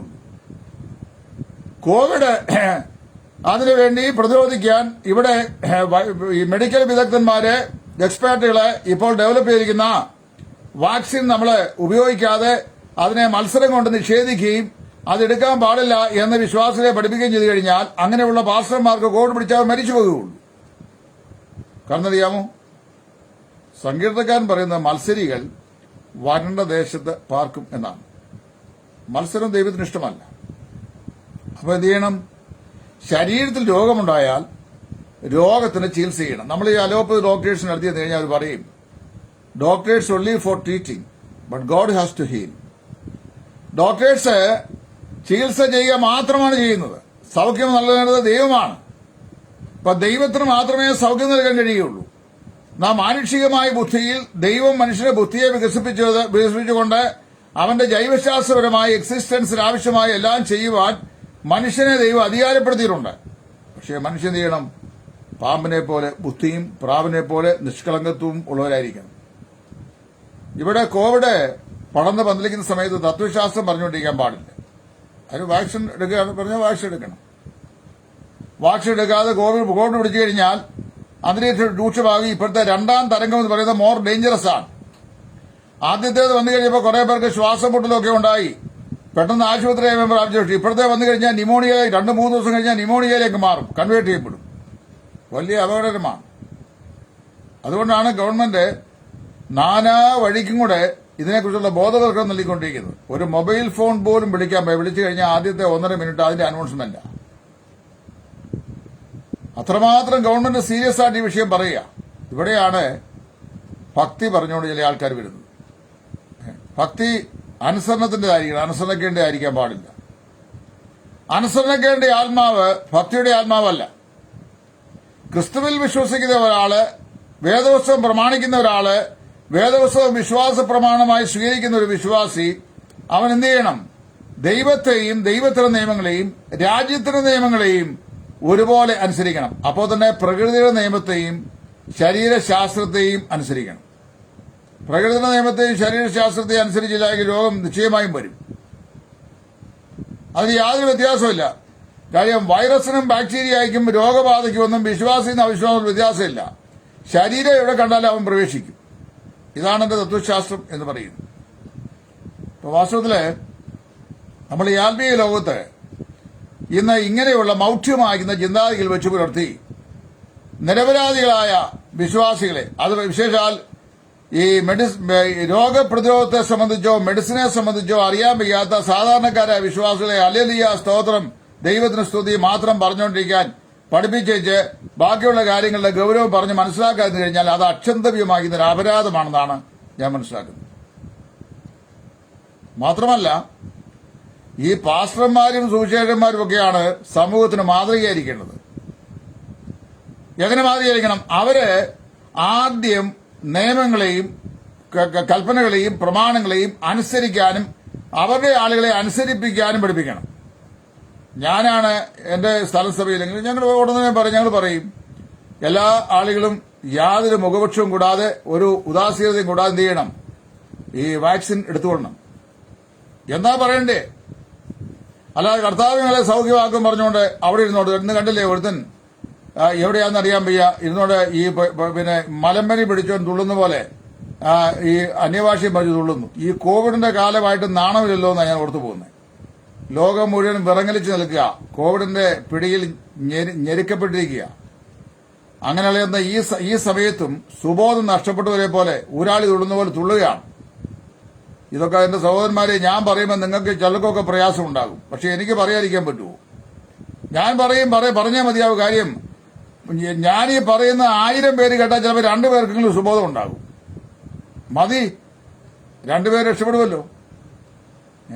ഈ അടുത്ത കാലത്ത് എന്നോട് ഒരു സഹോദരൻ പറഞ്ഞു, അദ്ദേഹം വളരെ വിദ്യാസമ്പന്നനായ ഒരാളാണ്, കാനഡയിലെ ഒരാളാണ്. അദ്ദേഹം പറഞ്ഞു, സഹോദരൻ ഈ കാര്യങ്ങളെ തുറന്ന് പറയാൻ തുടങ്ങി കഴിഞ്ഞപ്പോൾ വാസ്തവത്തിൽ ഈ ദുർഭോഗത്തിൽ നിന്ന് എനിക്ക് വിടുതൽ ലഭിച്ചു. അത് എന്നെ മിക്കവാറും വിളിക്കാറുണ്ട്. വളരെ വിദ്യാസമ്പന്നനായ മനുഷ്യനാണ്. കോവിഡ് ലോകം മുഴുവൻ മനുഷ്യനെ പിടിച്ച് ഞെരുക്കി. ഗുജറാത്ത്, മഹാരാഷ്ട്ര, ജാർഖണ്ഡ് മുതലായ സംസ്ഥാനങ്ങളിലെ കേരളത്തിൽ പിന്നെ വിദ്യാഭ്യാസം കൂടുതലുള്ള ആളുകളും കുറെ പരിജ്ഞാനവും പേരുള്ള ആളുകളായതുകൊണ്ട് കുറെയൊക്കെ സ്വയം സൂക്ഷിക്കുന്നുണ്ട്. അതുകൊണ്ട് മറ്റുള്ള സംസ്ഥാനങ്ങളെ അപേക്ഷിച്ച് ഇവിടെ മരണസംഖ്യ കുറവും വ്യാപന തോത് കുറവുമായിരിക്കുന്നു. എങ്കിലും മനസ്സിലാക്കേണ്ട വിഷയം ഞാൻ ചോദിച്ചു കഴിഞ്ഞാൽ, നമ്മൾ മറ്റുള്ള സ്ഥലങ്ങളിലുള്ള ആളുകൾ മരിച്ച് ശവം സംസ്കരിക്കാൻ പോലും പല സ്ഥലങ്ങളിലും ശവത്തിന് ക്യൂ നിൽക്കുന്നത് കഴിഞ്ഞ ദിവസം സോഷ്യൽ മീഡിയയിൽ കണ്ടു. ആ അവസ്ഥയായി. അപ്പോഴാ പാസ്റ്റർമാർ പറയുന്നറിയാം, ദൈവത്തിന് ഇഷ്ടമല്ലെന്ന് ഈ വാക്സിൻ എടുക്കുന്നത്. ഒന്നാമത് ഈ പാസ്റ്റർമാരായാലും വിദ്യാഭ്യാസമുള്ളവരായിരിക്കണം ഞാൻ വിശ്വസിക്കുന്നത്. ഞാൻ പറയുമ്പോൾ ചിലർക്ക് എന്നോട് പറയും അഹങ്കാരം എന്ന് പറയും. ഒരു നേഴ്സ് മെഡിക്കൽ ഡോക്ടേഴ്സിന്റെ കൂടെ നേഴ്സിംഗ് ഡ്യൂട്ടി ചെയ്യണമെങ്കിൽ 4 വർഷം പഠിക്കണം. 4 വർഷം പണ്ട് ഇന്റേൺഷിപ്പ് ഉണ്ടായിരുന്നു നേഴ്സിംഗിന്. ഇപ്പോൾ ഉണ്ടോ എനിക്കറിയാൻ വയ്യ. MBBS പഠിക്കുന്നവർ 4 കൊല്ലം പഠിച്ച ശേഷം പിന്നെ 1-2 വർഷം അവന് ഇന്റേൺഷിപ്പ് ചെയ്യണം. ചെയ്ത ശേഷം അവന് മെഡിക്കൽ പ്രാക്ടീഷണറായിട്ട് സർട്ടിഫിക്കറ്റ് കൊടുക്കും. ഇപ്പൊ ഇന്ത്യയിലാണെ വിദേശ റഷ്യയിലും ചൈനയിലും ഒക്കെ പഠിച്ചു വരുന്ന പാർട്ടികൾക്ക് ഇവിടെ ഓൾ ഇന്ത്യ മെഡിക്കൽ സയൻസിന്റെ ഈ അക്രഡിറ്റേഷൻ കിട്ടാനും പ്രയാസമാണ്. കാര്യം ഇവിടെ നന്നായിട്ടാണ് പഠിപ്പിക്കുന്നത്. എല്ലാത്തിനും വേണം. എന്നാൽ ഒരു വിദ്യാഭ്യാസ യോഗ്യത ആവശ്യമില്ലാത്തൊരു തൊഴിൽ ഞാൻ ചോദിച്ചാൽ അതിന് പേരാ സുവിശേഷ വേല. ഇത് ഞാൻ പറഞ്ഞപ്പോൾ എന്നോട് നാളുകൾ പറഞ്ഞു, ഞാൻ അഹങ്കാരിയായിട്ട് അങ്ങനെ പറഞ്ഞത് നിങ്ങൾക്ക് എന്തൊക്കെയോ അറിയാമെന്നുള്ള ഭാവമുണ്ട്. എനിക്കറിയാവുന്നുള്ള ഭാവമൊന്നുമല്ല. ഞാൻ നേഴ്സാകാൻ 4 കൊല്ലം പഠിക്കണം. അധ്യാപകനാകാൻ വേണ്ടി സെക്യുലർ ഡിഗ്രി പഠിച്ച ശേഷം BEd കുറഞ്ഞ പക്ഷം എഴുതണം. ഇപ്പൊ അതും പോരാ, ഇപ്പൊ സെറ്റും നെറ്റും ഒക്കെ എഴുതണം, അത് പാസ്സാകണം. പിന്നെ ഗവൺമെന്റ് സർവീസ് ജോലി കിട്ടണമെങ്കിൽ പബ്ലിക് സർവീസ് കമ്മീഷന്റെ എക്സാമിനേഷൻ പാസ്സാകണം. IAS കേഡറിലേക്ക് പോകണമെങ്കിൽ സെലക്ഷൻ കിട്ടി ആ ട്രെയിനിങ് പോയി അതിന് പാസ്സാകണം. എന്നാൽ ഒരാളൊരു വേദോത്സവം കൊണ്ട് സുപ്രഭാതി എഴുന്നേക്കും. 4 അന്യഭാഷയും പറയാൻ പഠിച്ചു. സ്റ്റേജിൽ ഗംഭീരമായ പ്രകടനം നടത്തി. കിഡ്നി ഇല്ലാത്തവന്റെ കിഡ്നി മാറ്റി വയ്ക്കുക, കാൽമുട്ട് വഴങ്ങാത്തവന്റെ കാൽമുട്ട് വഴക്കുക, മറുക മാറ്റിക്കൊടുക്കുക, മുഴ നീക്കിക്കളയുക. പിന്നെ ഇങ്ങനെയുള്ള തണ്ടല് വേദന, കഴുത്ത് വേദന, അസ്ഥിവേദന, പിന്നെ ഇങ്ങനെ നെഞ്ചത്ത് വേദന, നെടുവീർപ്പ്, ഇങ്ങനെയുള്ള സംഗതികൾ, വായു, കുംഭം, കോപം, പിന്നെ ഇങ്ങനെയുള്ള ദോഷങ്ങള് ഇതൊക്കെ മാറ്റിക്കൊടുക്കുക. ഇതൊക്കെ ചെയ്ത് 2 പ്രഹസനമൊക്കെ ചെയ്ത് 2 ചാട്ടം ചാടി അങ്ങോട്ടൊന്ന് ഓടി ഇങ്ങോട്ടൊന്ന് ഓടി ഒക്കെ ചെയ്തു കഴിഞ്ഞാൽ അവന്റെ കാര്യം ഓക്കെയായി. ഇന്ന് എന്നെ ഹരിയാന എന്നൊരു സഹോദരൻ വിളിച്ചു. എന്റെ വാക്കല്ലേ പറയുന്നത്, ക്ഷമിക്കണം. ഹരിയാന എന്ന് വളരെ ഒരു വിദ്യാഭ്യാസമുള്ള മനുഷ്യൻ വിളിച്ചു. എന്നോട് പറഞ്ഞു, ഇത്രയും നിശ്ചയത്തിലൂടെ ദൈവവചനം സംസാരിക്കുകയും പിന്നെ വചനത്തിന്മേൽ അറിവുണ്ടാക്കി. എന്നെക്കുറിച്ച് ഞാൻ പറയുന്ന അല്ലെ ക്ഷമിക്കണം, അല്ലെ ഇതിന്റെ അംശം എടുത്തുകൊണ്ട് പോയിട്ട് ഞാൻ പറഞ്ഞാന്ന് പറയരുത്. ഇന്ന് ഹരിയാന വിളിച്ചോൻ പറഞ്ഞ രാവിലെ. അപ്പൊ ഇത്രയും അടുക്കും ചിട്ടയോടെ ദൈവവചനം പറയുകയും പിന്നെ വചനത്തിന്മേൽ പരിജ്ഞാനം ഉണ്ടായിരിക്കുകയും ഭാഷയിൽ ജ്ഞാനം ഉണ്ടായിരിക്കുകയും ചെയ്യുന്ന സഹോദരനെ എന്തുകൊണ്ട് പൊതു ശുശ്രൂഷകൾ ആളുകൾ ഉപയോഗിക്കുന്നില്ല? ഞാൻ പറഞ്ഞു അതിന്റെ കാരണം ഈ പറഞ്ഞ കാരണങ്ങളൊക്കെ തന്നെയാണ്. കാര്യം പൊതു ശുശ്രൂഷകൾക്ക് ആളുകൾക്ക് വേണ്ടത് ഇതൊന്നുമല്ല. വചനപരിജ്ഞാനമോ അതിലെ വചനത്തിന്മേലുള്ള ആഴമേറിയ അറിവോ ബൗദ്ധികതയോ മനുഷ്യരെ പറഞ്ഞ് മനസ്സിലാക്കാനുള്ള മികവോ ഭാഷാസ്വാധീനമല്ല വേണ്ടിയത്. അതിന് ഈ സ്റ്റേജ് അടക്കാൻ പറ്റുന്ന പരിപാടി വേണം. ഞാൻ പറഞ്ഞു 3 ക്വാളിറ്റികൾ ആദ്യപ്രധാനമായിട്ട്. 1, പാരമ്പര്യമായി താൻ നിൽക്കുന്ന സഭയിൽ ജനിച്ച ആളായിരിക്കണം. ബ്രദറുകാരനാണെങ്കിൽ ബ്രദറിന് പാരമ്പര്യത്തിൽ ജനിച്ച ആളായിരിക്കണം. 2, പ്രമാണപ്പെട്ട ആൾക്കാരുടെ മുമ്പാകെ അവരെ സുഖിപ്പിച്ച് നിർത്തി പറഞ്ഞവർക്ക് ഇല്ലാത്ത വിനയവും താഴ്മയും അവരുടെ മുമ്പാകെ അഭിനയിക്കാനുള്ള പ്രത്യേകമായ കഴിവുണ്ടായിരിക്കണം. പിന്നെ വേറെ ഒരു ക്വാളിറ്റി ഉണ്ടായിരിക്കണം. ആത്മാഭിമാനം സൂക്ഷിക്കണം, നിർബന്ധമൊന്നും ഉണ്ടാകരുത്. ഞാൻ നല്ല ആത്മാഭിമാനമുള്ളൊരു മനുഷ്യനാണ് ജനിച്ചു വളർന്നത്. കാര്യം എന്റെ പേരൻസും ഒക്കെ കർഷകരായിരുന്നെങ്കിൽ ഇവിടെ ഇടയാറുമ്പള ഇവിടെ അറിയപ്പെട്ട ഒരു നല്ല കുടുംബത്തിലാണ് എന്റെ മാതാപിതാക്കളൊക്കെ ജനിച്ചു വളർന്നിട്ടുള്ളത്. അപ്പോൾ എനിക്ക് എന്നെക്കുറിച്ച് തന്നെ ഒരു അഭിമാനമൊക്കെ ഉണ്ട്. ഇത് പറയുന്ന അഹങ്കാരവും നിങ്ങളും കൊണ്ടൊന്നുമല്ല. അപ്പൊ ഞാനിത് പറഞ്ഞറിയാമോ, ഇവ ഉപദേശിപ്പടിക്ക് പോകുക എന്ന് പറഞ്ഞു കഴിഞ്ഞാലും ദൈവവചനത്തിന്മേൽ കുറഞ്ഞ പക്ഷം നന്നായി ഒരു അറിവും പറ്റും. അപ്പൊ പറഞ്ഞ അപ്പോസ്തലനായ പത്രോസ് മുക്കുവനല്ലായിരുന്നോ, യോഹന്നാൻ മീൻപിടുത്തക്കാരനല്ലായിരുന്നോ, സക്കായി ചുങ്കപ്പിരിവുകാരനല്ലായിരുന്നോ, അവരൊക്കെ എന്തോ പഠിച്ചു എന്നൊക്കെയാണ് ചോദിച്ചുകൊണ്ട് വരുന്നത്. അവർ കർത്താവിന്റെ അപ്പോസ്തലന്മാർ. അവർക്ക് പ്രത്യേകമായ ജ്ഞാനം ദൈവത്തിന് പരിശുദ്ധാത്മാവ് കൊടുത്തിട്ടുണ്ട്. ചോദിച്ച ചോദ്യത്തിന് ഉത്തരം പറയാൻ അവർക്ക് അറിയാമായിരുന്നു. നിങ്ങളെപ്പോലെ ഇബ്ബാ പറഞ്ഞു നിൽക്കുകയില്ലായിരുന്നു. എന്നാൽ ഇന്നത്തെ കാലം അതല്ല. പണ്ട് കാലത്ത് ഏതെങ്കിലുമൊക്കെ മണ്ടത്തിനെ സ്റ്റേജ് എന്ന് വിളിച്ച് പറഞ്ഞ ആൾക്കാർ വിശ്വസിക്കും, കേട്ടേച്ച് പോകും. അല്ലെ ഇടയ്ക്ക് രണ്ട് കടുക് പറക്കുന്നത് അല്ലെങ്കിൽ ആ സ്തോത്രം, ദൈവത്തിന് സ്തോത്രം, പ്രൈസ്തലോട് ദൈവത്തിന് സ്തോത്രം പറഞ്ഞാൽ മതി. ഇന്ന് അങ്ങനല്ല. ഇന്ന് നമ്മളെ കേൾക്കുന്ന ആളുകളെല്ലാം നമ്മളെക്കാൾ ബുദ്ധിമാന്മാരായ, വിദ്യാഭ്യാസമുള്ള, സാംസ്കാരിക പശ്ചാത്തലമുള്ള, സാമൂഹികമായ പ്രബുദ്ധതയുള്ള ആളുകളാ. അല്ല എന്തെങ്കിലുമൊക്കെ ഇപ്പൊ പറഞ്ഞത് ഈ ഊരാളി ഉള്ളുന്നപോലെ മേലോട്ടും താഴോട്ടും ചാടി രണ്ട് അന്യഭാഷയും പറഞ്ഞ് രാധാമണി എന്നൊക്കെ പറഞ്ഞു കഴിഞ്ഞാൽ ഉടനെ ആളുകൾ വിശ്വസിക്കുകയില്ല. They will question you. അവർ ചോദ്യം ചോദിക്കും. അപ്പൊ ഞാൻ പറഞ്ഞറിയാം, ഇതിനെല്ലാം പിറകില് ഒരു ട്രെയിനിങ് വേണം. ആരാ പറഞ്ഞ ഇവിടെ ട്രെയിനിങ്ങിന് വേണ്ടാന്ന്? മോശ 40 വർഷം ഇസ്രായേലിലെ മരുഭൂമി കൊണ്ട് നടത്തി. 80 വർഷം ദൈവം അവനെ ട്രെയിൻ ചെയ്തു.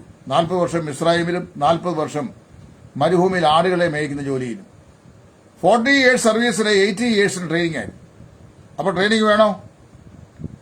അപ്പോസ്തലനായ പൗലോസിനെ ദമസ്കോസിലെ വടിവാളിൽ വെച്ച് പൗലോസ് അപ്പോസ്തലനെ കർത്താവ് വിളിച്ചു. പൗലോസ് ഒരു സാധാരണക്കാരനായിരുന്നില്ല.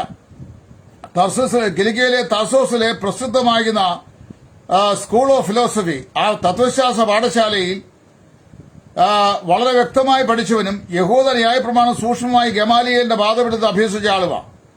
ഗമാലിയൽ എന്ന് പറയുന്ന അന്നത്തെ യഹൂദന്മാരുടെ ഹില്ലേൽ എന്ന് പറയുന്ന ഹീബ്രു യൂണിവേഴ്സിറ്റിയുടെ ചാൻസലറായിരുന്നു. അദ്ദേഹത്തിന്റെ കീഴിൽ നിന്നാണ് ഇദ്ദേഹം പഠിച്ചത്. മനസ്സിലായോ? അല്ല വെറും മണ്ടയൊന്നും ആയിരുന്നില്ല. ആ പൗലോസ് ദൈവം തന്റെ പുത്രനും നമ്മുടെ രക്ഷിതാവുമായ യേശു ക്രിസ്തുവിനെ എന്നിൽ വെളിപ്പെടുത്തുവാൻ ദൈവത്തിന് പ്രസാദം തോന്നിയപ്പോൾ ഞാൻ മാംസരക്തങ്ങളോട് അനുവാദം ചോദിക്കാതെ നേരെ അറേബ്യയിലേക്ക് പോവുകയും 3 സംവത്സരം കഴിഞ്ഞ ശേഷം ഞാൻ മടങ്ങി യെരൂശലേമിലേക്ക് വരും. 3 ഇയേഴ്സ് അദ്ദേഹം ട്രെയിനിങ്ങിലായിരുന്നു. എന്ത് ട്രെയിനിങ് ആണെന്നും വേദോസ് എഴുതിയിട്ടില്ല. അപ്പൊ അതേ ട്രെയിനിങ് മോശയ്ക്കുണ്ടായിരുന്നു. വേദപുസ്തകത്തിലെ പല ആളുകളും നിങ്ങൾ ചിന്തിക്കുന്ന പോലെ ഒരു സുപ്രഭാതത്തിൽ വേദോസം എടുത്ത് കക്ഷത്തി വെച്ചോണ്ട് വന്നേച്ച് എന്തെങ്കിലും 4 അന്യഭാഷയും പറഞ്ഞ് പോ എന്ന് പറഞ്ഞ് ഒരു ഭൂതത്തെ ശാസിച്ച് പിന്നെ സ്റ്റേജില് 2 ഷോയും കാണിച്ച് സുവിശേഷം ചെയ്യുന്ന പരിപാടിയായിരുന്നില്ല ഈ അപ്പോസ്റ്റൽമാരുടെ ഒന്നും. അപ്പോസ്റ്റൽമാരുടെ ഒരു വേറിട്ട വിഭാഗം. അവർ കർത്താവിൽ നിന്ന് നേരിട്ട് അധികാരം പ്രാപിച്ച, ഭൂതങ്ങളുടെ മേലും സകല വ്യാധികളുടെ മേലും സൗഖ്യമാക്കുവാൻ അധികാരം കർത്താവിൽ നിന്ന് പ്രാപിച്ചിറങ്ങി പുറപ്പെടുവരാ. നമുക്ക് അങ്ങനെയുള്ള പ്രത്യേക അധികാരങ്ങൾ അപ്പോസ്റ്റലന്മാർക്ക് ലഭിച്ചോ ലഭിച്ചിട്ടില്ല. വിശ്വസിക്കുന്നവരാൽ ഈ ഇടയാളങ്ങൾ നടക്കുന്നത് പറഞ്ഞിട്ടുണ്ട്. പക്ഷേ നമുക്കിപ്പോ ഒരു ക്യാൻസർ രോഗം കണ്ട് ചെപ്പോ എന്നിന്റെ ക്യാൻസർ രോഗം ഇപ്പൊ തന്നെ മറിയട്ടെ എന്ന് പറഞ്ഞാൽ അവൻ മാറുമോ? അത് RCC പോകണം. ഒരുതരം ഹാർട്ടിന് ബ്ലോക്കാണ്. ഇവിടെ ചില മല്ലന്മാരൊക്കെ പറഞ്ഞിട്ടുണ്ട് ഹാർട്ടിന് 3 ബ്ലോക്ക് ഉണ്ടായിരുന്നു. അങ്ങോട്ട് കൈവച്ച് പ്രാർത്ഥിച്ച് ഉടൻ തന്നെ ബ്ലോക്ക് മാറി. ഉടൻ തന്നെ പോയി അവൻ ആൻജിയോഗ്രാം ചെയ്ത് കഴിഞ്ഞപ്പോ പിന്നെ ബ്ലോക്ക് കാണാനേ ഇല്ല. അത്ഭുതം ഡോക്ടർക്ക്. ഇതൊരു ജനറൽ പ്രിൻസിപ്പിൾ ആണോ അതോ ഇൻഡിവിജ്വലായിട്ട് ആർക്കെങ്കിലും സംഭവിച്ച കാര്യമാണോ? ആണോ? I do not deny the chance of happening it to individuals on certain circumstances. ചില പ്രത്യേക സാഹചര്യങ്ങളിൽ വ്യക്തികൾക്ക് അങ്ങനെ സംഭവിച്ചുകൂടാ എന്നില്ല. But it cannot be constituted A general principle. ഒരു പൊതു തത്വമായിട്ട് അംഗീകരിക്കാൻ സാധിക്കില്ല. അങ്ങനെ പറ്റുമോ? ഒരിക്കലും സാധിക്കില്ല. അപ്പൊ ഞാൻ എനിക്ക് ഈ കൺസിസ്റ്റന്റ് ആയിട്ടുള്ള അലർജിയുണ്ട്. ഞാനിവിടെ പല ആൾക്കാരും പറഞ്ഞു ഏതെങ്കിലും വിദഗ്ധന്മാർ എന്നെ വന്നിട്ട് ഇന്ന് ശാസിച്ച് മാറ്റിയായിരുന്നെങ്കിൽ ഞാൻ മോണ്ടയർ എഫക്സും LCയും ഒക്കെ മാറി മാറി എടുത്തിട്ടും ദേഹമൊക്കെ ചൊറിഞ്ഞു തടിക്കുകയൊക്കെ ചെയ്യുന്നുണ്ട്. വലിയ അസ്വസ്ഥയാണ്. അപ്പോ അതൊന്നും പെട്ട് പറ്റത്തില്ല. മെഡിസിൻ എടുക്കണം.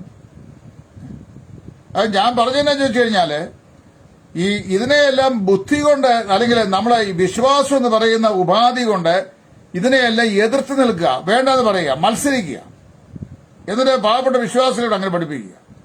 അങ്ങനെയല്ല. ഒരുവന് വ്യക്തിപരമായ ഒരു വിശ്വാസം, I know that my God can heal me if it is His will otherwise I do not take medicine, I do not want it എന്ന് ഒരുത്തൻ വോളണ്ടറിലി തീരുമാനിച്ചാൽ അതും തെറ്റാന്ന് എന്റെ വിശ്വാസം ഇന്നത്തെ സാഹചര്യത്തിൽ. ഇനി പോട്ടെ, അവന് അങ്ങനെ വിശ്വാസമുണ്ട്, ഓക്കെ, ദൈവം അവനോട് ഏർപ്പെടുന്നു, അവന് സൗഖ്യം കൊടുക്കുന്നു, കൊടുക്കട്ടെ, അതിനെ മലടാൻ പോട്ടെ. പക്ഷേ മറ്റൊരുത്തനെ മസ്തിഷ്ക പ്രക്ഷാളനം ചെയ്ത് നീ ഇതെടുക്കാൻ പാടില്ല എന്ന് പറയുന്നത് വിശ്വാസമല്ല, അത് ഏതെങ്കിലും സഭയുടെ തട്ടിക്കൂട്ടിയ ഉപദേശമാണ്.